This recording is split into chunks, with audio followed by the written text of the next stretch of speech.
और यो आज केंद्रीय मंत्री साहब विचार पे आए और यहाँ आता था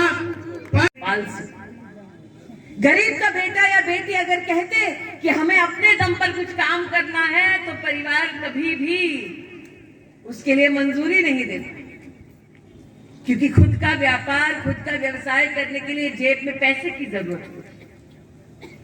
साहूकार के पास जाना पड़ता अगर बेटी का ब्याह करना है या बेटे या बेटी को किसी कॉलेज में पढ़ाना है। घर में भगवान न करे अगर कोई बीमार पड़ जाता, ऑपरेशन करने की नौबत आती तो माँ के पत्नी के जेवर गिरवी रखने की नौबत पर आती।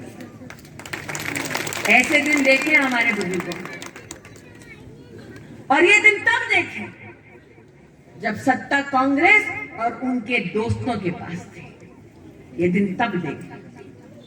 ऐसे दिन देखे कि अगर गांव में कोई बीमार पड़ जाता तो आस पड़ोस के लोग देखते कि उनकी जेब में कितना पैसा है, ताकि एक एक रुपया जोड़कर अगर किसी की मदद हो सकती तो मदद करते। ऐसे दिन देखे हैं कांग्रेस के राज में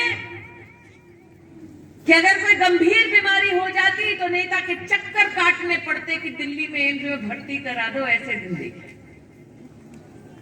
किसी ने सोचा था कि वो दिन भी आएगा जब एम्स चलकर दिल्ली से जम्मू पर स्थापित हो जाएगा? किसी ने ये सोचा था? ये तब संभव हुआ जब आपने साल 2014 में देश की कमान नरेंद्र मोदी के हाथ में दी। ये दर्द मोदी इसलिए समझते क्योंकि स्वयं गरीबी में जन्मे और गरीबी में संघर्ष कितना करना पड़ता है वो भलीभांति जानते हैं। याद होगा आपको साल 2014 में इन्हीं कांग्रेस के नेताओं ने मजाक उड़ाते हुए कहा था, अरे चाय वाला कभी प्रधानमंत्री नहीं बन सकता।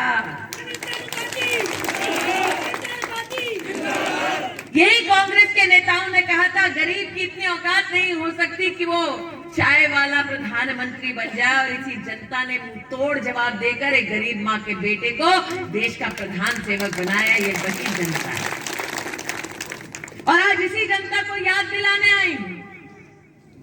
साल 2014 से पहले कोई भी राजनीतिक दल का नेता क्या आपके पास आकर ये बोल पाया कि चलो गरीब परिवारों की बेटियों के लिए, बहनों के लिए, माताओं के लिए एक शौचालय बनाया? गांव में, गरीब घरों में हम ये मानकर चले थे कि शौचालय जाना है तो महिला को सूरज के ढलने का इंतजार करना पड़ेगा। बाहर अगर इज्जत उछलती क्योंकि इससे शौचालय जाना है तो महिला भी जहर का घूंट पी लेती। घर आकर अगर भाई, पति, पिता उस महिला की आंखों में उस दुख को देखता तो वो भी कुछ नहीं कर पाता क्योंकि जेब में पैसा नहीं था। गरीब मां था कि घर टूटे। पोलिंग बूथ पर जाकर कमल फूल के निशान को आप अपनाएं। आज इसी निवेदन को आपके चरणों में अर्पित करते हुए, इस बेटी के भाग्य को आपको समर्पित करते हुए अपनी वाणी को विराम देती हूँ। जय हिंद, जय भारत। बोलो भारत माता की।